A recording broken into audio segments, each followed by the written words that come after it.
প্রথম প্রশ্ন, নামাজের মধ্যে বাংলা ভাষায় দোয়া করা যাবে কি না? দ্বিতীয় প্রশ্ন, যে স্বপ্নগুলো দেখলে জীবনে আর দুঃখ কষ্ট থাকবে না এমন স্বপ্ন সম্পর্কে জানতে চাই। তৃতীয় প্রশ্ন, মাসিকের কতদিন পর সহবাস করা জায়েজ? চতুর্থ প্রশ্ন, সেলুন ব্যবসা কি জায়েজ বা সেলুনে চাকরি করা কি জায়েজ হবে? পঞ্চম প্রশ্ন, শায়েখ, ছোট জিহাদ কি আর বড় জিহাদ কি দয়া করে জানাবেন। আসসালামু আলাইকুম ওয়া রাহমাতুল্লাহি ওয়া বারাকাতুহু। আলহামদুলিল্লাহি ওয়াহদা ওয়াসসালাতু ওয়াসসালামু আলা মান লা নাবিয়্যা বা'দা। প্রিয় দর্শক, অত্যন্ত অসংখ্য গুরুত্বপূর্ণ প্রশ্ন আপনারা আমাদের কাছে করেছেন। আজকের এই ভিডিওতে তন্মধ্য থেকে উল্লিখিত নির্বাচিত 5টি প্রশ্নের জবাব নিয়ে বিস্তারিতভাবে আলোচনা করবে ইনশাআল্লাহ। সুতরাং মনোযোগ সহকারে ভিডিওটি শেষ পর্যন্ত দেখবেন, আর আপনার কোনো প্রশ্ন থাকলে অবশ্যই কমেন্টে লিখে যাবেন। আমরা পরবর্তী ভিডিওতে জবাব দিতে সচেষ্ট হব ইনশাআল্লাহ। আর আমাদের সাথে সরাসরি যোগাযোগ করতে আর এছাড়াও অসংখ্য মাসআলা মাসাইল জানতে আমাদের ওয়েবসাইট ভিজিট করতে পারেন। ওয়েবসাইটের লিঙ্ক নিচে ডেসক্রিপশনে দেওয়া রয়েছে। তো প্রিয় দর্শক, কথা না বাড়িয়ে আমরা মূল আলোচনা তথা প্রশ্নোত্তর পর্বে চলে যাই। একটি প্রশ্ন ছিল যে, শায়েখ, ছোট জিহাদ কি আর বড় জিহাদ কি দয়া করে জানাবেন। দেখুন প্রিয় দর্শক, ছোট জিহাদ অথবা বড় জিহাদ এ সম্পর্কে রাসূল সাল্লাল্লাহু আলাইহি ওয়াসাল্লাম থেকে বিভিন্ন সময়ে বিভিন্ন ব্যক্তি বিশেষ সময় বিশেষ বিভিন্ন হাদিস বর্ণিত রয়েছে। যেমন লড়াইয়ের ময়দান থেকে ফিরার পথে রাসূল সাল্লাল্লাহু আলাইহি ওয়াসাল্লাম বলেছেন যে আমরা ছোট জিহাদ থেকে বড় জিহাদের দিকে প্রত্যাবর্তন করছি। এখানে রাসূল সাল্লাল্লাহু আলাইহি ওয়াসাল্লাম কতল কিতাল তথা এই যুদ্ধ এবং জিহাদকে ছোট জিহাদ বলে উল্লেখ করেছেন।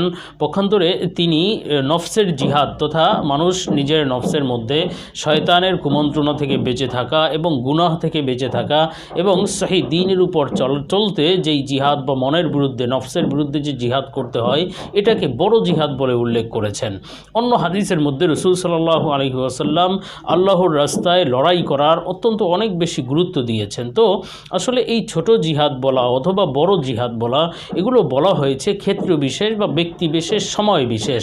যেমন যখন নাকি কোনো রাষ্ট্রের উপর মুসলিম রাষ্ট্রের উপর কোনো মুসলিম দেশ যখন আক্রান্ত হবে বা কাফের মুশরিকরা যদি মুসলমানদের উপর আক্রমণ করে, তখন বড় জিহাদ এবং সবচেয়ে গুরুত্বপূর্ণ বিষয় ফরজে আইন বা ফরজে কিফায়া হয়ে যাবে ওই যুদ্ধে শরিক হওয়া এবং এই বড় জিহাদ তথা আল্লাহ তাআলার রাস্তায় জিহাদ বা যুদ্ধ করা, এটা হলো সবচেয়ে বড় জিহাদ হবে।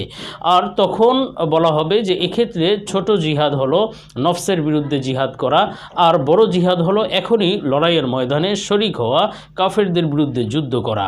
পক্ষান্তরে যখন নাকি এমন কঠিন পরিস্থিতি থাকবে না, সাধারণ অবস্থা যখন হবে, তখন বলা হবে যে এখন আল্লাহর রাস্তায় তো জিহাদ করা এটা তো অবশ্যই জরুরি, তবে এখন অত্যন্ত জরুরি হলো নিজেকে গুনাহ থেকে হেফাজতে থাকা, গুনাহ থেকে হেফাজত করা, নিজের নফস এবং শয়তানের বিরুদ্ধে জিহাদ করে পরিপূর্ণ দ্বীনের উপর অটল অবিচল থাকা। এ সম্পর্কে রাসূল সাল্লাল্লাহু আলাইহি ওয়াসাল্লাম থেকে আমলের ব্যাপারেও বিভিন্ন হাদিস বর্ণিত রয়েছে। যেমন কাউকে বলেছেন রাসূল যে সবচেয়ে উত্তম আমল হলো জিহাদ করা, আল্লাহর রাস্তায় লড়াই করা। আবার কখনো বলেছেন উত্তম আমল হলো তিলাওয়াতুল কোরআন তথা কোরআন তিলাওয়াত করা। কাউকে বলেছেন উত্তম আমল হলো মা বাবার খেদমত করা। কাউকে আবার বলেছেন যে উত্তম আমল হলো নামাজ। সুতরাং এগুলো আসলে সময় বিশেষ, ব্যক্তি বিশেষ বা ক্ষেত্র বিশেষ বলা হয়ে থাকে। প্রত্যেকটা আমল যথাযথ জায়গায় নিজের জায়গায় অনেক বড় গুরুত্বপূর্ণ এবং অনেক বেশি গুরুত্বপূর্ণ। সেই সময় বিশেষ সেই আমলটি অত্যন্ত গুরুত্বপূর্ণ হয়ে দাঁড়ায়। এরপরে একটি প্রশ্ন ছিল যে, সেলুন ব্যবসা কি জায়েজ বা সেলুনে চাকরি করা কি জায়েজ হবে? দেখুন প্রিয় দর্শক, সেলুন ব্যবসা বা সেলুনে চাকরি করা, বর্তমানে সেলুনে যেই কাজগুলো হয় এর মধ্যে অধিকাংশ কাজই হলো হারাম কাজ অথবা নাজায়েজ বিভিন্ন কাজ হয়ে থাকে। যেমন শেভ করা, অধিকাংশ মানুষ সেলুনে যায় এখন দাড়ি কামানোর জন্য বা শেভ করার জন্য। তো এই সেলুন ব্যবসা করতে গিয়ে যদি আপনি মানুষের এই হারাম কাজে সহযোগিতা করেন, দাড়ি কামাতে সহযোগিতা করেন, এক মুষ্টির নিচে দাড়ি ছাটাকে যদি সহযোগিতা করেন, তাহলে হারাম কাজের সহযোগিতা করাও হারাম। তো আপনি হারাম কাজ করে উপার্জন করলেন, সেটি আপনি সেলুন ব্যবসা নিজে করেন অথবা সেলুনে চাকরি করেন, একই বিধান যে এক্ষেত্রে আপনার অধিকাংশ ইনকামটা হারাম হবে। আবার যারা চুল কাটতে আসে এক্ষেত্রে অনেকেই বেশিরভাগ মানুষই চুল কাটে হারাম স্টাইল দিয়ে। ইহুদি খ্রিস্টানদের বিভিন্ন স্টাইল দিয়ে চুল কেটে থাকে, যেগুলো অবশ্যই একজন মুমিনের জন্য জায়েজ নেই, আর সেক্ষেত্রে সাহায্য করাও জায়েজ নেই। সুতরাং সেলুন ব্যবসা বর্তমানে অনেকটা হারামের মতোই, এবং সেলুন ব্যবসা বা সেলুনে চাকরি করা অনেকটা এক্ষেত্রে অবৈধ পন্থায় উপার্জন করার মতো। হ্যাঁ, তবে যদি কেউ এই বিষয়গুলো থেকে বেঁচে থাকতে পারে, যে সে শেভ করাবে না তথা দাড়ি কামাবে না বা দাড়ি ছাড়বে না এক মুষ্টির নিচে, হারাম স্টাইলে যদি চুল না কাটে সে, তাহলে অবশ্যই এটা জায়েজ হবে, এক্ষেত্রে কোনো গুনাহ হবে না। তবে বর্তমান পরিস্থিতিতে এই বিষয়গুলো থেকে বেঁচে থাকা অত্যন্ত জরুরি এজন্য, এবং এই বিষয়গুলো থেকে বেঁচে থাকা কঠিনও। সুতরাং সেলুন ব্যবসা থেকে বিরত থাকার চেষ্টা করবে, বা সেলুনে চাকরি করা থেকে বিরত থাকার চেষ্টা করবে। যদি করতেই হয় তাহলে ওই হারাম বিষয়গুলো যেন সে কখনো না করে বা সহযোগিতা না করে, সেই বিষয়গুলোর প্রতি লক্ষ্য রাখতে হবে। এরপর একটি প্রশ্ন ছিল যে মাসিকের কতদিন পর সহবাস করা যাবে। দেখুন প্রিয় দর্শক, মাসিকের পরে সহবাস করার বিষয়ে বেশ কিছু মাসআলা আপনাকে বুঝতে হবে। যেমন কারো যদি মাসিক বন্ধ হয় 10 দিনের মাথায়, 10 দিন হায়েজ এসেছে, এরপরে মাসিক বন্ধ হয়েছে, এক্ষেত্রে সে মাসিকের পরে সহবাস করতে পারবে গোসল না করেও। অর্থাৎ গোসল করে তার নামাজ আদায় করার জন্য তো গোসল করতে হবে, কিন্তু সহবাসের জন্য গোসল তার জন্য জরুরি নয়।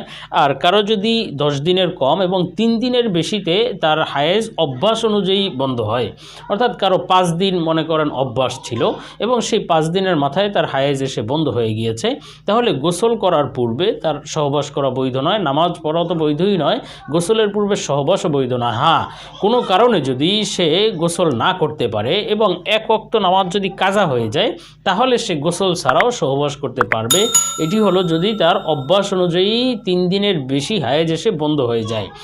এখন যদি 3 দিনের বেশি তার অভ্যাস ছিল, কিন্তু হায়েজ তার অভ্যাসের চেয়ে কম এসেছে, যেমন 5 দিন অভ্যাস ছিল, এক্ষেত্রে তার 4 দিন হায়েজ এসে বন্ধ হয়ে গিয়েছে, তাহলে সে গোসল করে নামাজ পড়বে ঠিকই, কিন্তু ওই অবস্থায় সে সহবাস করতে পারবে না, তার অভ্যাসের সময়টা পরিপূর্ণ দেখতে হবে। এরপরেও যদি ব্লাড না আসে তাহলে সে সহবাস করতে পারবে।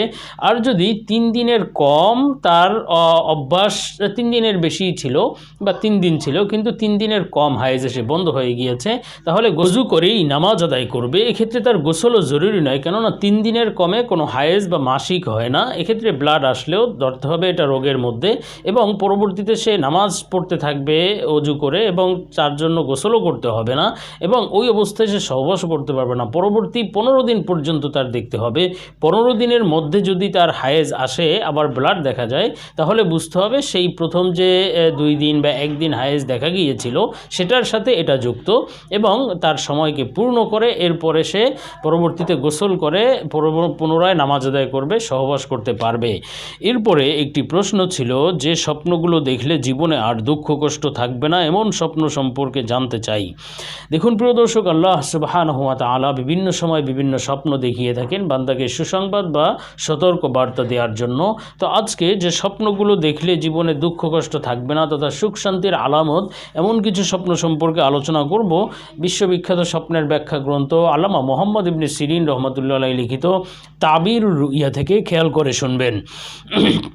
হযরত মুহাম্মদ ইবনে সিরিন রহমতুল্লাহ আলাইহি বলেছেন যে কেউ যদি স্বপ্নে চুল কাটতে দেখে, কিছুটা পরিমাণ চুল কেটেছে অথবা চুল ছাড়ছে, এই ধরনের স্বপ্ন দেখলে বুঝতে হবে শীঘ্রই তার জীবন থেকে দুঃখ কষ্ট দূর হয়ে যাবে ইনশাআল্লাহ।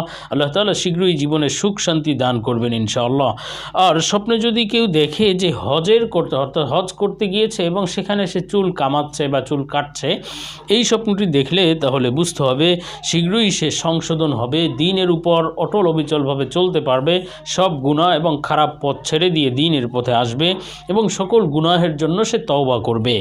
আর স্বপ্নে যদি কেউ দেখে হারাম মাস যে 4টি রয়েছে, এই 4 মাসের মধ্যে যদি সে চুল কামাতে দেখে, সেই 4 মাস হলো রজব মাস এবং জিলকদ মাস এবং জিলহজ মাস এবং মুহররম মাস।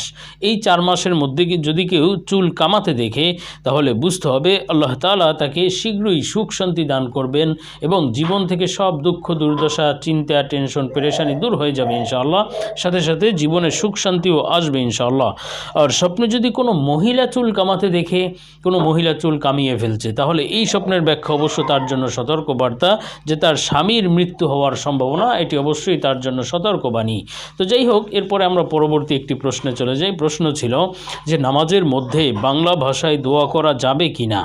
দেখুন প্রিয় দর্শক, নামাজের মধ্যে বাংলা ভাষায় দোয়া করা যাবে কি যাবে না, আপনাকে বুঝতে হবে যে রাসূল সাল্লাল্লাহু আলাইহি ওয়াসাল্লামকে আল্লাহ সুবহানাহু ওয়া তাআলা এই নামাজ শিখিয়েছেন হযরত জিবরাইল আলাইহিস সালামের মাধ্যমে, এবং এই নামাজ হলো আল্লাহ তাআলার নির্ধারিত একটি বিধান, এবং এই নামাজ পড়ার পদ্ধতিও রাসূল সাল্লাল্লাহু আলাইহি ওয়াসাল্লাম থেকে নির্ধারিত।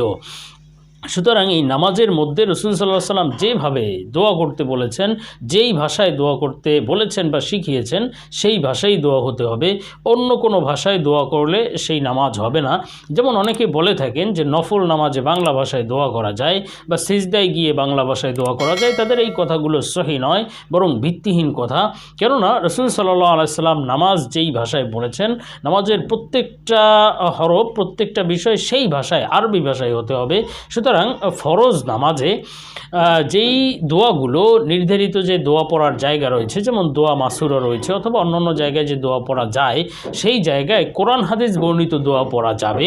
নিজে বানিয়েও আরবি ভাষায় দোয়া করা উচিত হবে না। আর যেই নামাজগুলো ফরজ নয় বা ফরজ ওয়াজিব নামাজ বাদ দিয়ে সুন্নত নফল, সেই নামাজগুলো বানিয়ে সেই নামাজগুলোতে বানিয়ে আরবি ভাষায় দোয়া করা যাবে, নামাজ ভঙ্গ হবে না।